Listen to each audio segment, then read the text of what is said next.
السلام علیکم ورحمۃ اللہ وبرکاتہ۔ الحمد للہ نحمده ونستعینه ونستغفره ونؤمن به ونتوکل علیہ ونعوذ باللہ من شرور انفسنا ومن سیئات اعمالنا من يهده الله فلا مضل له ومن يضلله فلا هادي له ونشهد أن لا إله إلا الله وحده لا شريك له ولا نظير له ولا مثل له ولا مثال له ونشهد أن سيدنا وسندنا وشفيعنا ومرشدنا ومولانا وملجانا محمد وبارك وسلم وصلي عليه أعوذ بالله من الشيطان الرجيم بسم الله الرحمن الرحيم قل ما أنفقتم من خير فللوالدين والأقربين واليتامى والمساكين وابن السبيل وما تفعلوا من خير فإن الله به عليم وقال تعالى واعبدوا الله ولا تشركوا به شيئا وبالوالدين إحسانا وبذي القربى واليتامى والمساكين والجار ذي القربى والجار الجنب والصاحب بالجنب وابن السبيل صدق الله مولانا العظيم وبلغنا رسوله النبي الكريم ونحن على ذلك لمن الشاهدين والشاكرين والحمد لله رب العالمين يا رب صل وسلم دائما ابدا على حبيبك خير الخلق كلهم۔ گرامی قدر معزز حاضرین، میرے واجب الاحترام بزرگوں اور عزیز نوجوان ساتھیوں، میں نے آپ کے سامنے قرآن مجید فرقان حمید میں سے 2 مقامات سے 2 آیت کریمہ تلاوت کی ہیں۔ رب ذوالجلال سے دعا ہے کہ وہ ذات بزرگ و برتر مجھے اس کی روشنی میں صحیح صحیح کہنے کی اور سمجھانے کی توفیق عطا فرمائے۔ پھر اللہ رب العزت کی ذات اس مختصر وقت میں جو کچھ کہا سنا جائے، اس کہنے سننے کو محض اپنی رضا کے لیے اپنی بارگاہ میں قبول و منظور فرمائے، ہم سب کی نجات اور ہدایت کا، مغفرت کا ذریعہ اور سبب بنائے۔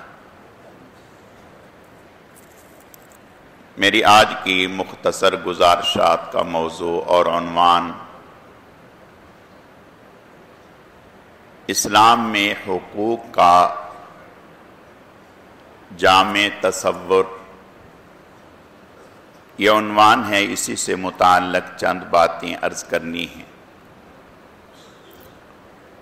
اللہ رب العزت صحیح صحیح کہنے کی، سمجھانے کی، سمجھنے کی، عمل کرنے کی توفیق عطا فرمائے۔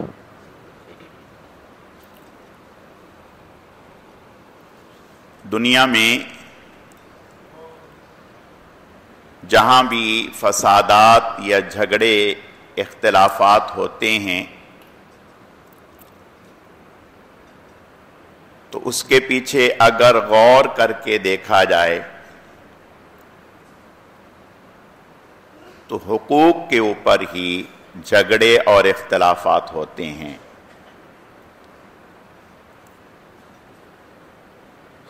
والدین کو اولاد سے یہ شکوہ ہوتا ہے کہ بھئی یہ ہمارے حقوق نہیں ادا کرتا،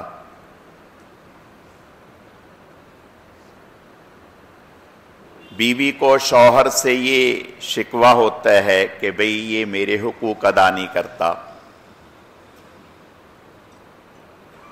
ہر ایک کو دوسرے سے یہی شکوہ رہتا ہے اور اسی بنیاد پر جھگڑے اور فسادات ہوتے ہیں، اور دنیا میں سب سے زیادہ انسانی حقوق جس کو ہم ہیومن رائٹس کہتے ہیں، اسی کے اوپر بات ہوتی ہے کہ بھئی انسانی حقوق کیا ہیں، ان کا خیال رکھا جائے۔ لیکن جہاں بھی دنیا میں حقوق کی بات ہوتی ہے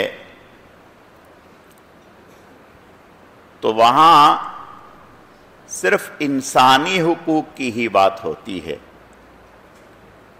بھئی انسانوں کے یہ حقوق ہیں، انسانوں کے یہ حقوق ہیں، انسانوں کے یہ حقوق ہیں۔ اسلام نے، دین نے، قرآن نے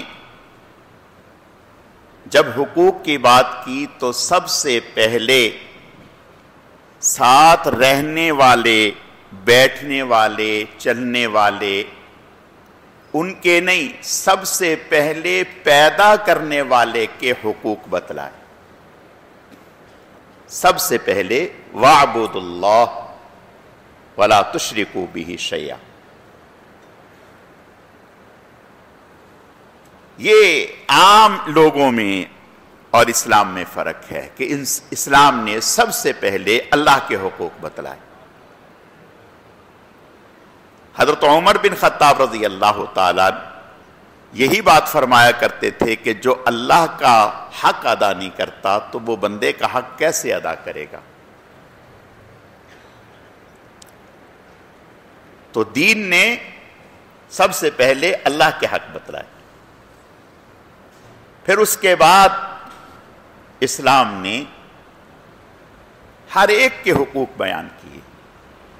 والدین کے کیا حق ہیں، بیوی کے کیا حق ہیں، اولاد کے کیا حق ہیں، پڑوسی کے کیا حق ہیں، رشتہ دار کے کیا حق ہیں، یتامہ کے کیا حق ہیں، مساکین کے کیا حق ہیں، مسافر کے کیا حق ہیں۔ حتیٰ کہ اللہ کے نبی نے راستے کے حق بھی بتلائے کہ راستے کے حق کیا ہیں۔ یہ بھی بتایا کہ درخت، پھلدار درخت کے حق کیا ہیں۔ یہ بھی بتایا کہ صاف پانی کے حق کیا ہیں۔ تو ایک ایک چیز کا حق بیان کیا، اور جتنا جامع تصور اسلام نے دیا کسی نے نہیں دیا۔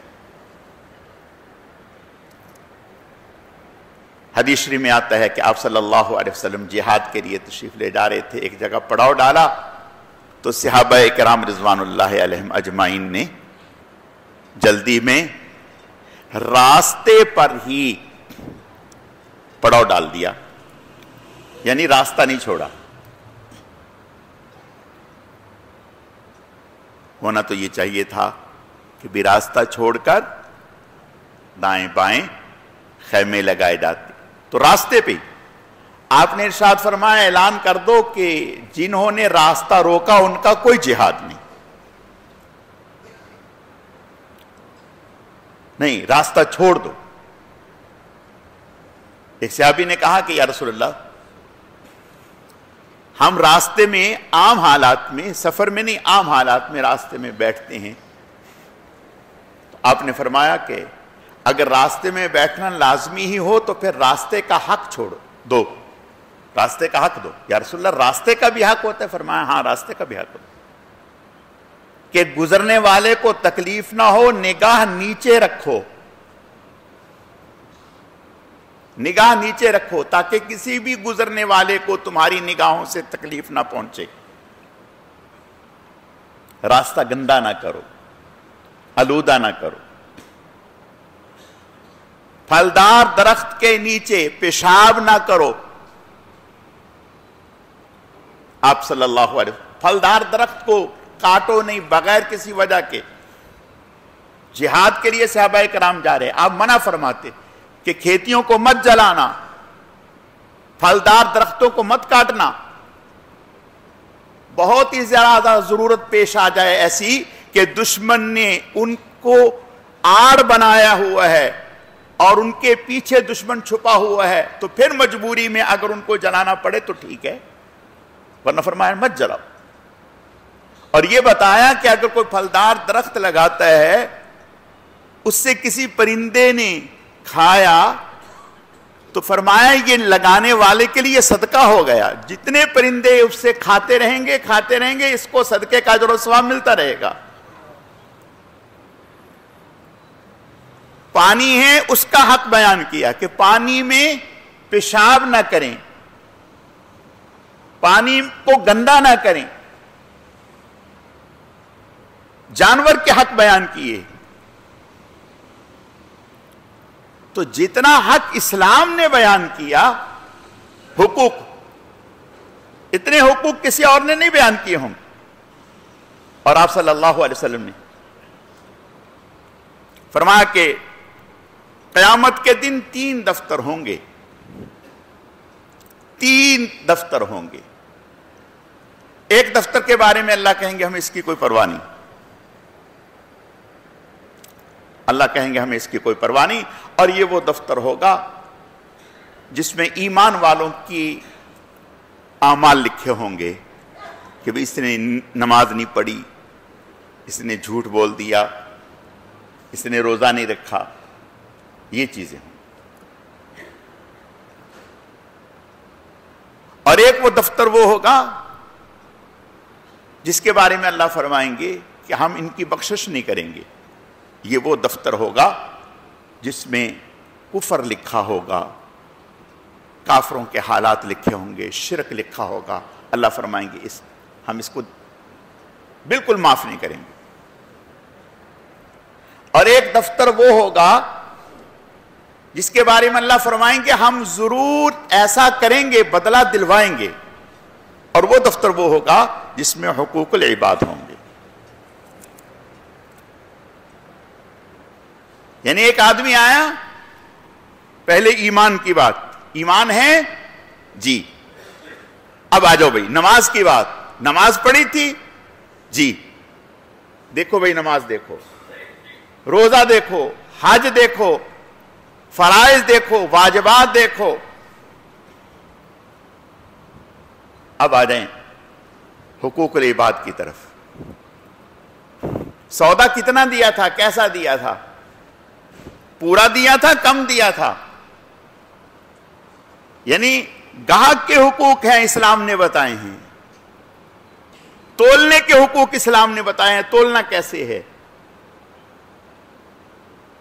اور بیچنے والے کو بتایا ہے کہ تم نے بیچنا کیسے ہے۔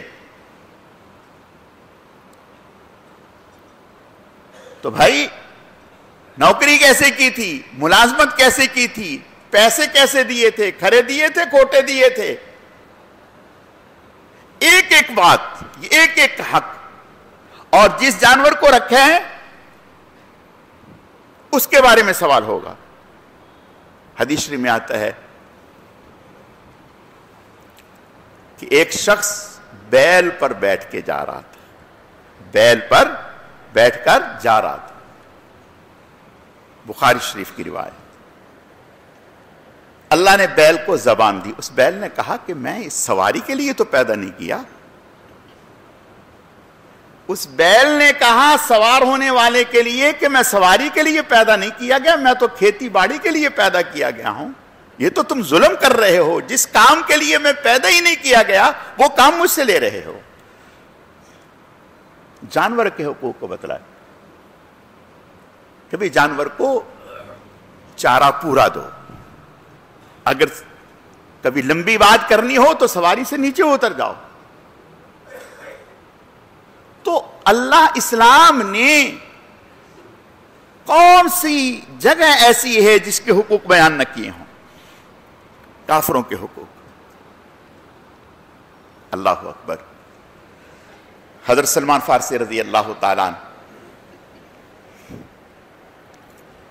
یہ وہ صحابی ہیں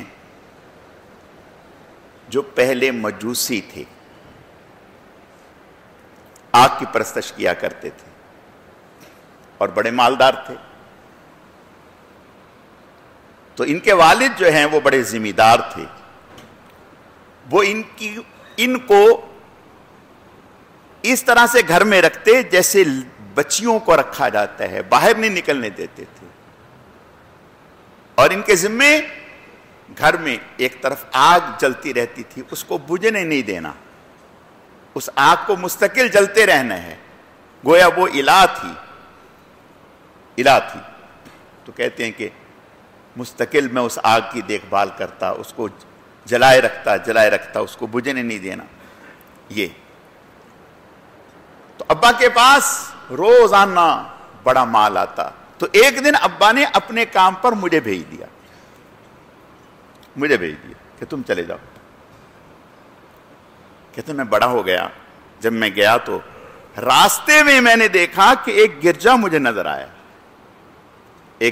نظر آیا جس میں لوگ عبادت کر رہے تھے، تو جمع ہو کر تو مجھے وہ بڑا اچھا لگا،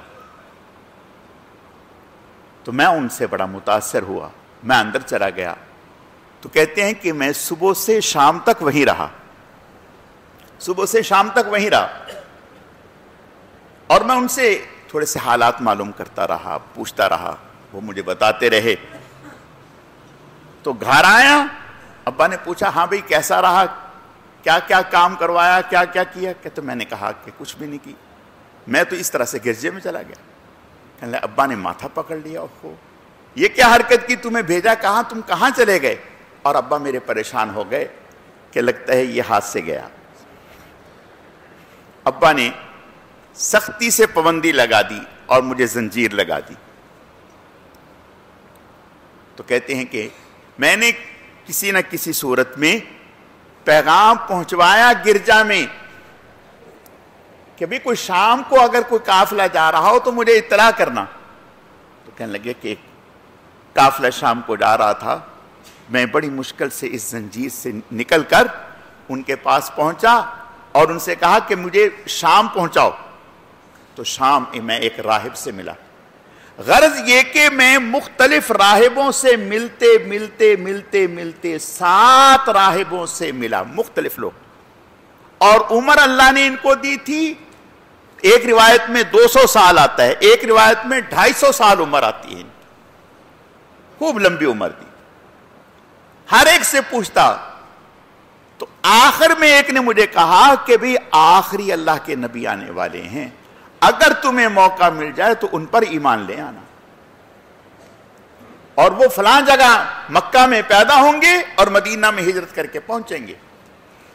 تو کہتے ہیں مجھے انتظار تھا، اور میں عرب میں آنے کے لیے شام سے سامان دیا، مال دیا قافلے والوں کو کہ مجھے وہاں پہنچاؤ، انہوں نے راستے میں مجھے بیچ دیا، غلام بنا کر بیچ دیا۔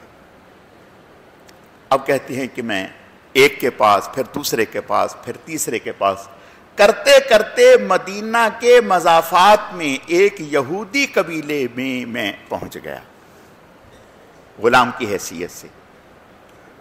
تو کہنے لگے ایک دن ایک یہودی میرے آقا کے پاس آیا ہانپتا کانپتا، اور کہنے لگا تجھے پتہ ہے کہ آج مدینہ سے فلاں شخص آیا ہے جس کا اس طرح سے قباء میں استقبال ہوا ہے، اور وہ یہ دعویٰ کر رہا ہے کہ میں اللہ کا آخری نبی ہوں۔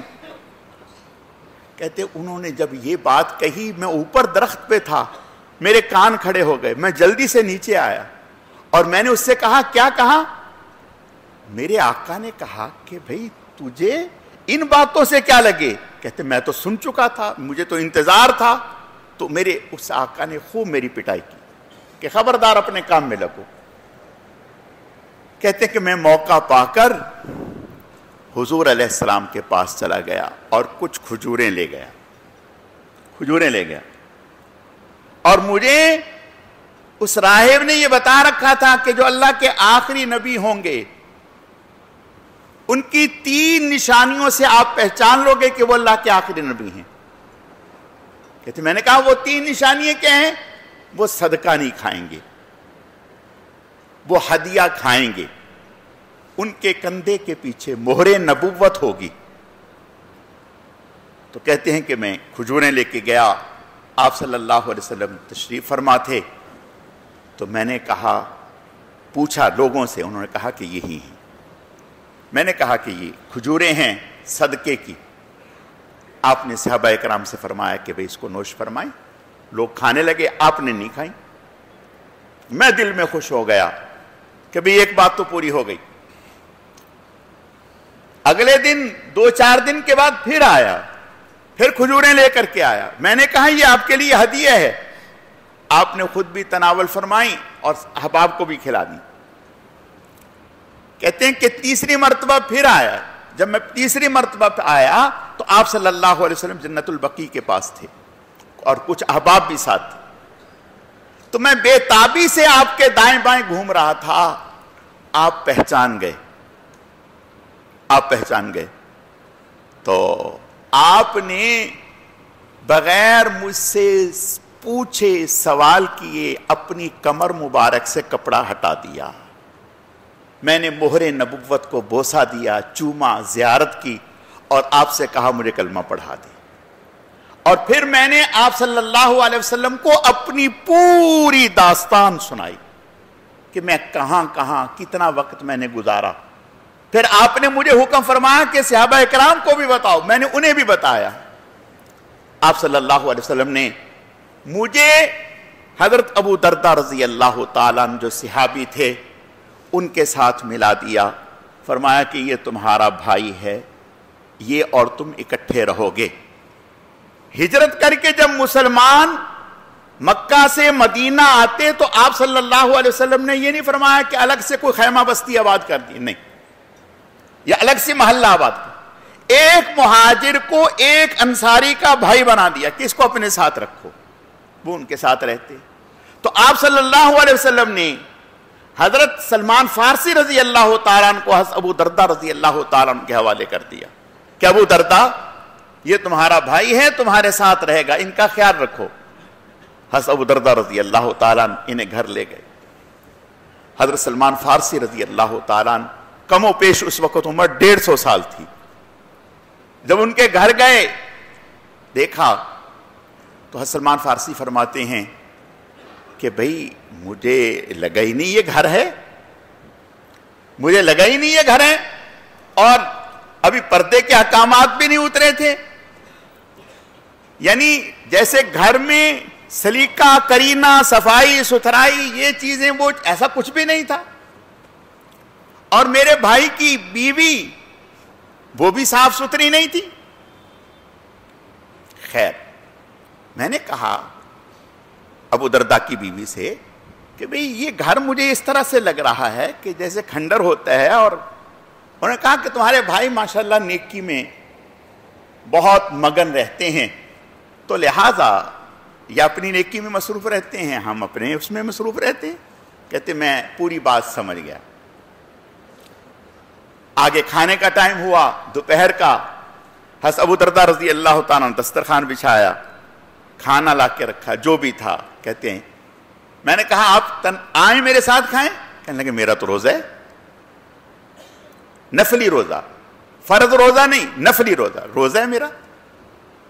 کہتے میں نے کہا کہ پھر تو میں نہیں کھاؤں گا۔ کہا میرا روزہ آپ کھائیں؟ کہتے میں نے کہا دسترخوان اٹھا لی، آپ کھائیں گے تو میں کھاؤں گا۔ تو حضرت ابو دردہ رضی اللہ تعالیٰ عنہ نے میرے لیے، مہمان کے لیے نفلی روزہ توڑ دیا، اور اس بات کی اجازت ہے، بعد میں قضا کر لیں، فرض روزہ، واجب روزہ نہیں توڑ سکتے۔ تو کہتے ہیں انہوں نے میرے ساتھ کھانا کھایا، دن گزر گیا، رات ہوئی، میرا بستر بچھا دیا اور خود جانے لگے۔ میں نے کہا کہاں؟ کہا کہ بس آپ آرام کریں، میں ذرا اللہ کی عبادت کروں گا۔ کہتے میں نے کہا کہ بھائی اللہ کی عبادت؟ کہنے لگے ہاں۔ میں نے کہا میرے برابر میں لیٹو۔ بڑی مشکل سے انہیں حضرت ابو دردہ کو اپنے برابر میں لٹایا۔ کہنے لگے جب تہجد کا وقت ہوا تو میں نے انہیں بھی جگایا، خود بھی جاگا۔ میں نے کہا کہ اب اٹھیں۔ پھر تہجد پڑھنے کے بعد میں نے کہا کہ اب حضور کی خدمت میں چلتی ہیں، نماز وہاں پڑھتے ہیں۔ کہتے ہم حضور کے پاس جب جانے لگے تو حضرت ابو دردہ رضی اللہ تعالیٰ عنہ سے حضرت سلمان فارسی رضی اللہ تعالیٰ عنہ فرمایا کہ ان لربک علیک حقا، آپ کے رب کا بھی آپ پر حق ہے، وَإِنَّ لِنَفْسِكَ عَلَيْكَ حَقًّا، آپ کے نفس کا بھی آپ پر حق ہے، وَإِنَّ لِزَوْجِكَ عَلَيْكَ حَقًّا، آپ کی بیوی کا بھی آپ پر حق ہے، وَإِنَّ لِزَوْجِكَ عَلَيْكَ حَقًّا، آپ کے مہمان کا بھی آپ پر حق ہے۔ ہر ایک کے حق کو ادا کرنا، اسی کا نام دین ہے۔ یعنی پوری رات عبادت میں لگے رہنا، اپنے گھر والوں کی خبرگیری نہ کرنا، یہ میرے پیارے بھائی دین نہیں ہے۔ کہتے ہیں میں نے یہ بات ان سے کہی، فجر میں حضور کے پاس آئے، فجر کی نماز آپ کے پیچھے ادا کی۔ آپ کی عادت مبارکہ تھی سلام پھیرنے کے بعد بیٹھے رہتے، مختلف صحابہ کرام جن کو جانا ہوتا وہ چلے جاتے، جن کو بیٹھنا ہوتا وہ بیٹھ جاتے، کوئی اپنا خواب بیان کرتا، کوئی اپنی ضرورت بیان کرتا، کوئی آپ صلی اللہ علیہ وسلم ہدایات دے دیتے، اشراق تک، چاش تک یہی عمل ہوتا۔ تو کہتے ہیں کہ حضرت ابو درداء رضی اللہ تعالیٰ عنہ پر حضور کی نگاہ پڑی، آپ نے فرمایا ابو درداء جی یا رسول اللہ، فرمایا مہمان کیسا رہا؟ یا رسول اللہ صلی اللہ علیہ وسلم مہمان تو بہت اچھے رہے، لیکن مہمان نے مجھے یہ کہا، انہوں نے میرا روزہ بھی توڑوا دیا اور رات کو مجھے سلوا بھی دیا، تو انہوں نے ایسا کیا۔ آپ نے فرمایا سادہ کا سلمان نے جو بھی کہا سچ کہا، صحیح کہا۔ آدمی پر اس کے رب کا بھی حق ہے، اس کی ذات کا بھی حق ہے، اس کے گھر والوں کا بھی حق ہے، اس کے ماں باپ کا بھی حق ہے، اس کے بیوی بچوں کا بھی حق ہے، اس کے دوستوں کا بھی حق ہے، مال میں بھی حق ہے، مال میں وفی اموالہم حق للسائل والمحروم، اللہ قرآن میں کہتے ہیں کہ جو تمہارا مال ہے وآتوا حقہ یوم حصادہ، جب کھیت کاٹنے جاؤ تو اس میں جو غریب غربا ہیں ان کا حق ہے۔ تو اللہ نے ہمیں اسلام دین عطا کیے ہے، مذہب ہمیں اسلام دیے ہے، اور اسلام وہ مذہب ہے جس میں اتنے حقوق ہیں، گویا ہم پر حق ہی حق ہیں، انہی حقوق کو ادا کرنے کا نام دین ہے۔ بندوں کے حقوق، مولانا عبید اللہ سندھی رحمت اللہ علیہ سے کسی نے پوچھا، حضرت نے فرمایا میں نے 40 سال قرآن کو پڑھا، 40 سال پورا پڑھا، اتنی مرتبہ پڑھا، سینکڑوں مرتبہ قرآن کو پڑھا۔